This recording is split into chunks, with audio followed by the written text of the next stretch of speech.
Hello and welcome to all our viewers in Nigeria and around the world to the AM News and Global Television, coming to you live from the nation's capital, Abuja. I am Ramsey Enoch Agbo. A quick reminder that Global Television is on DSTV channel 365 and StarTimes channel 276. President Bola Tinubu unveils a commemorative book titled From Soldiers to Statesmen: The Legacy of Muhammadu Buhari, in honor of the late former president. The ceremony, held at the State House Banquet Hall in the Presidential Villa, Abuja, was chaired by a former Information Minister, Lai Mohammed. Dignitaries, including state governors and family members of the deceased, attended the event. The book, presented as a multi-volume work, chronicled Buhari's journey from military officer to head of state from 1983 to 1985, and later as Nigeria's democratically elected president from 2015 to 2023. The Supreme Court has affirmed the constitutional power of the president to declare a state of emergency in any state to prevent a breakdown of law and order or descent into chaos and anarchy. Delivering the lead majority judgment, Justice Mohammed Idris held that Section 305 of the 1999 Constitution empowers the President to adopt extraordinary measures to restore normalcy where a state of emergency has been declared. In a split decision of 6-1, the Apex Court upheld the President's authority under the Constitution to proclaim a state of emergency, stating further that during such a period, the President may suspend elected officials, provided any such suspension is for a limited duration. President Bola Tinubu has rallied West African leaders to close ranks against fresh shocks to democracy, citing the recent coup attempt in Benin Republic and renowned instability in Guinea-Bissau.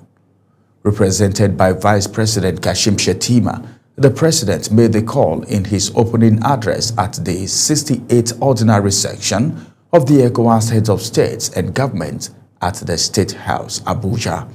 This came as Chabi Yahi, the son of former Beninese president and current opposition figure Thomas Yahi, was arrested early Sunday at his home.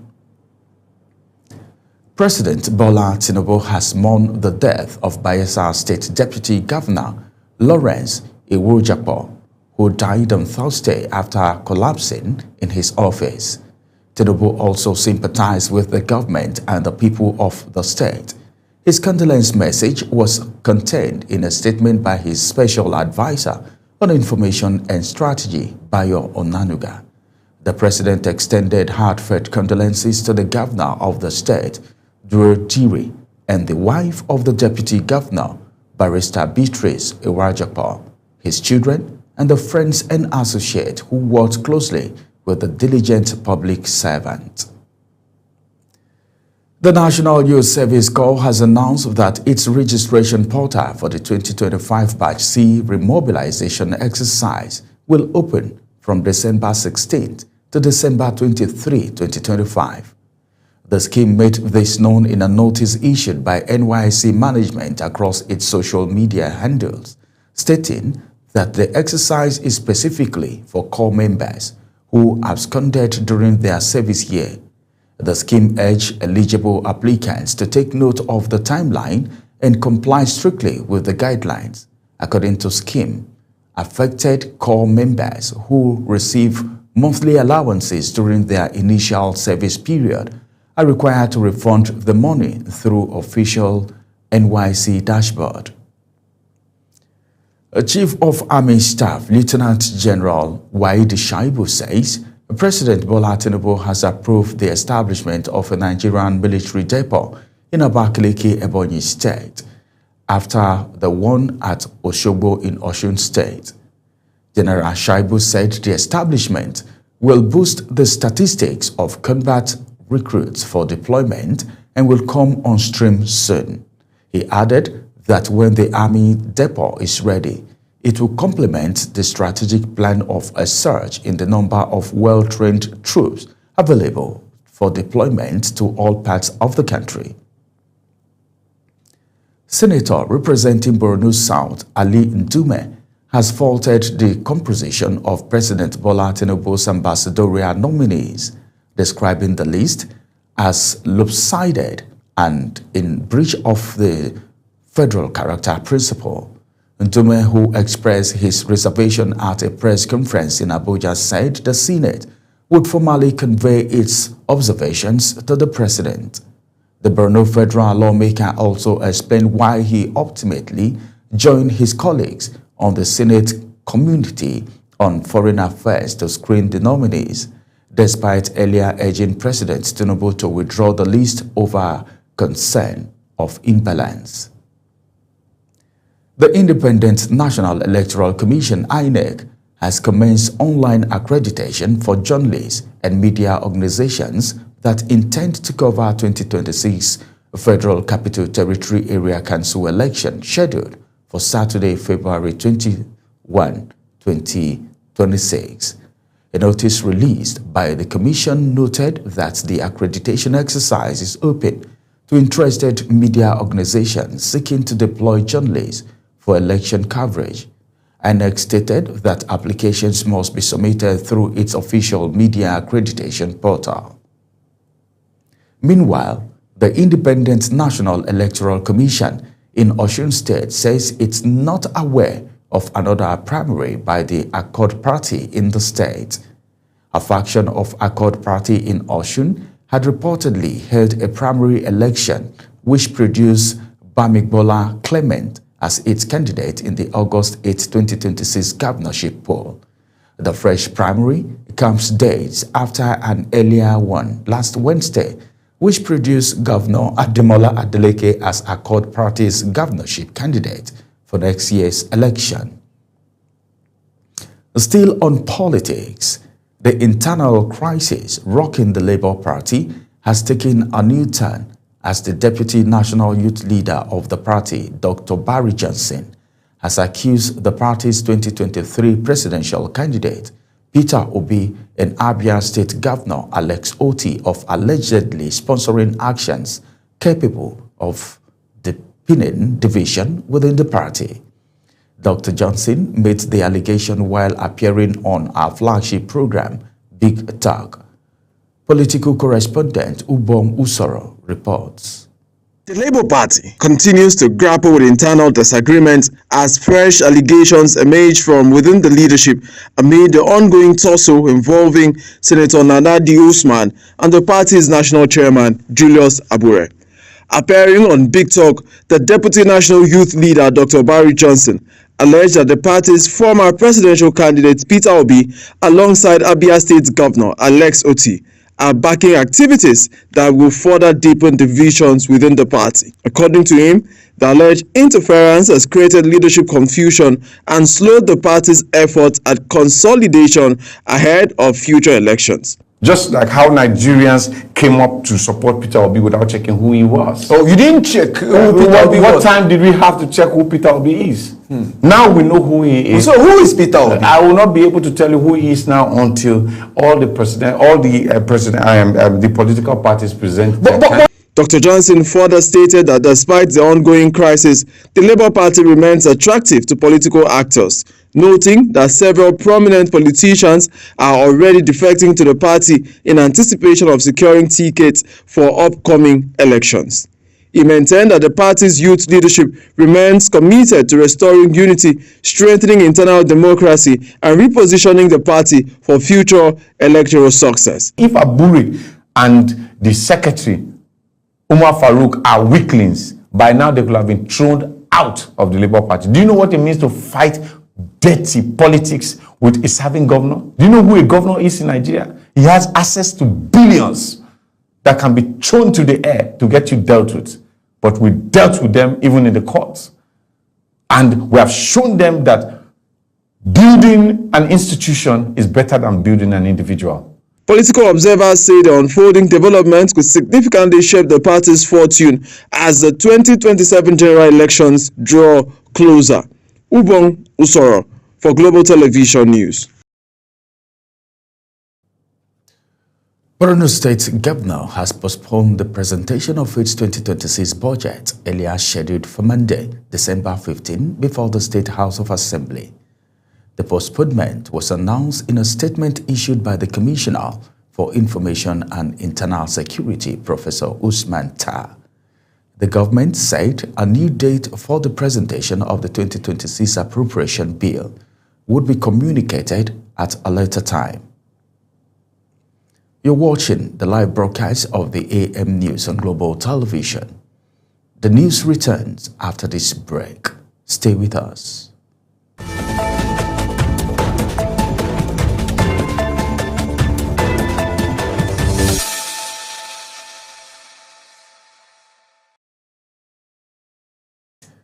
Welcome back from that break. Now let's take you to the world of business.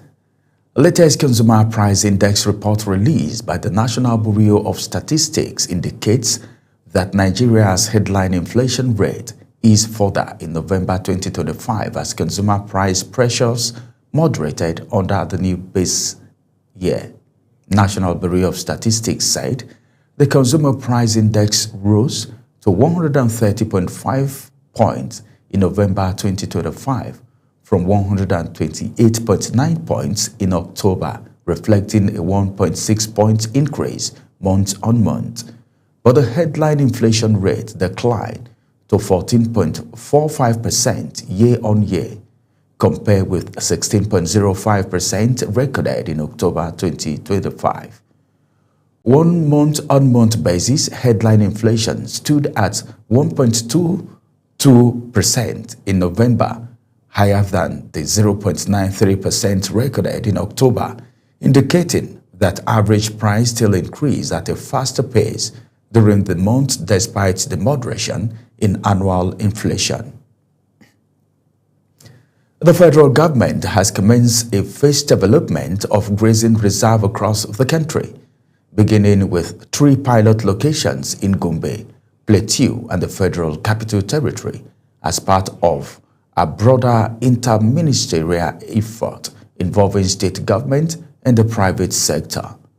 Speaking on the initiative, the head of press and public relations, Federal Ministry of Livestock Development, Ogenekewe Ugechukwu, said the approach was deliberate given the scale of the project nationwide. Uchechukwu noted that the work has already begun in a 3 locations, with collaboration extending beyond the federal level. Barring any last-minute change, MRS and other partners of the Dangote Petroleum Refinery are set to begin selling petrol at 739 naira per litre. This comes 2 days after refinery slashed its petrol gantry price from 828 naira to 699 naira per litre.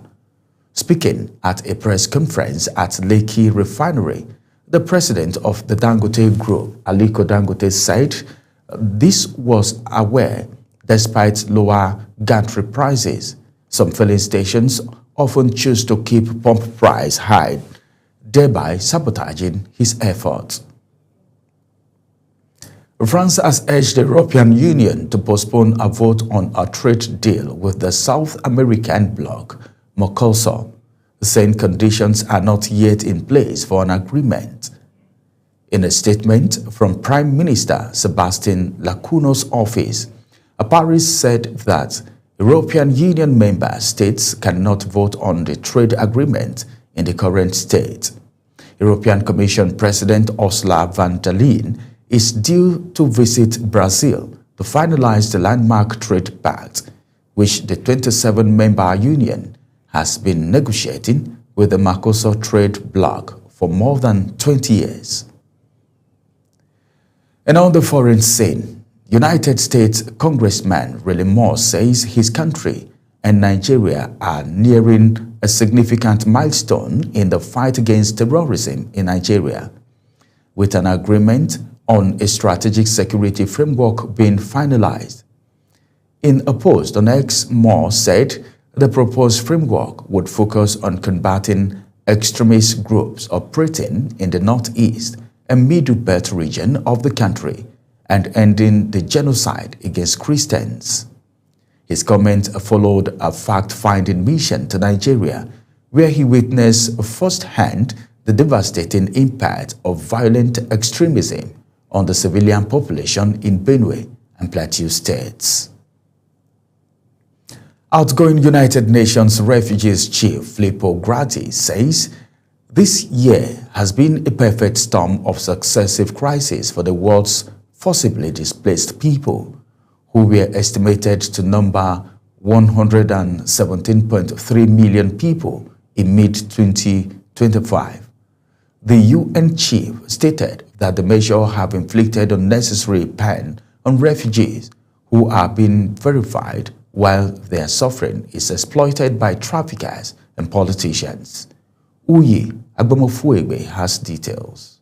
Grandi noted that altogether it has been what he termed a perfect storm while speaking at the opening of a biannual Global Refugee Forum Progress Review in Geneva, Switzerland. He condemned the unending atrocities committed in Sudan, Ukraine, Gaza, and Myanmar, as well as the sudden, drastic, irresponsible, and short-sighted collapse of foreign assistance, all of which he lamented have inflicted so much of unnecessary pain. A year when the sudden, drastic, irresponsible and short-sighted collapse of foreign assistance continues to devastate the aid sector, inflicting so much unnecessary pain in its wake. The UN Refugees Chief also said politicians and traffickers have exploited these unfortunate developments for selfish gains, a situation he described as one that has provided economical and political advantage to self-serving entities. A year when refugees were frequently vilified, scapegoated in so many places, with their suffering cynically used by traffickers for profit, and their situation by politicians to gain votes for the next election. The number of people forcibly displaced worldwide has almost doubled in the last decade, but funding for international aid has slumped, not least after the return of U.S. President Donald Trump to the White House. Uyi Agbomofuegbe, reporting for Global TV News. Economic Community of West African States, that is ECOWAS, has reaffirmed its commitment to democratic governance in the sub-region. It stated this after the 68th Ordinary Session of the ECOWAS Authority of Heads of States and Government at the State House in Abuja. The sub-region, which announced the plan to impose sanctions on coup makers, decried the coup in Guinea-Bissau and attempted coup in Benin Republic. West African Region Bloc ECOWAS has threatened targeted sanction on anyone obstructing Guinea-Bissau's return to civilian rule following last month's coup. The announcement came as presidents from across the region met in Nigeria for a biannual meeting whose agenda was dominated by two recent coup attempts, a successful military takeover in Guinea-Bissau and a failed coup in Benin. Over to Zarau Nasir for more. ECOWAS Commission President Umaru Aliyu Toure told reporters at the end of the summit held in the Nigerian capital Abuja that authorities shall enforce targeted sanctions on individuals or group of persons that obstruct the transition process. Toure also said that the ECOWAS peacekeeping force deployed in Guinea-Bissau, a small coup-prone West African country, since 2022, was authorized to provide protection to all political leaders and national institutions. Sanctions are on the table, and it will be applied on any institution or any person found to be contributing found to be working against efforts to return the country to constitutional order. The twin disruptions of civilian rule last month in Guinea-Bissau and a week ago in Benin have rattled the ECOWAS, which condemned both at the summit. The failed insurrection in Benin saw Nigeria deploy fighter jets and troops alongside soldiers from the Ivory Coast to shore up the civilian government. ECOWAS has said more soldiers are on their way from Ghana and Sierra Leone. Zahra Nasser reporting for Global TV News. Australia Prime Minister Anthony Albanese has postponed tougher gun laws following a mass shooting at Sydney's Bondi Beach that left 15 people dead during a Jewish festival. Mukhtar Kashim reports.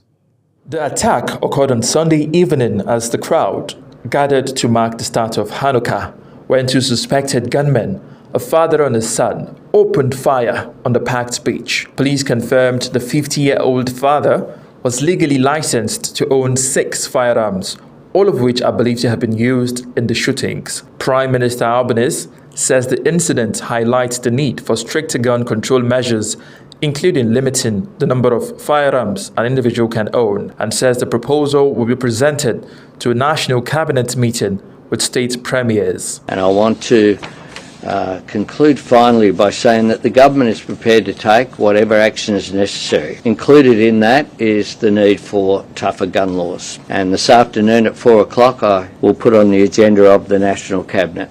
Mass shootings have been rare in Australia since the 1996 Port Arthur massacre, which claimed 35 lives and led to the sweeping gun reforms widely regarded as a global benchmark. Those measures included a nationwide gun buyback, a national firearm register, and tighter restriction on semi-automatic weapons.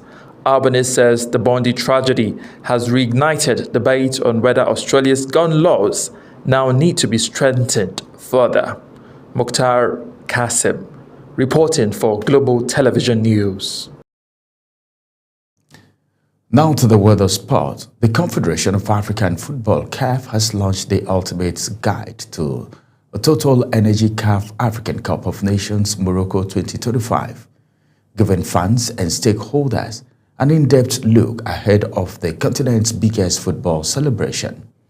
The guide provides comprehensive details about the tournament, including match schedules, host cities, stadiums, team profiles, and key players to watch. It also offers insight into CAF's initiative to enhance fan experience, security protocols, and ticketing information, ensuring a seamless and enjoyable event for spectators. Nigeria has won the gold medal in the women's beach volleyball event at the African Youth Games in Angola after a commanding straight-set victory over Egypt. President of the Volleyball Federation, Musa Nimrod, praised the players for their display and said the victory carried added significance following Nigeria's absence from 2 recent World Championships in Qatar and Australia. Nimrod said the result reflected the country's rising status on the continental stage. And that's the end of the AM News. Before we go, a quick reminder that Global Television is on the DSTV channel 365 and Star Times channel 276. Kindly do well to follow us on all our social media platforms at Global TV NG. I am Ramsey Enoch Agbo. Thanks for watching.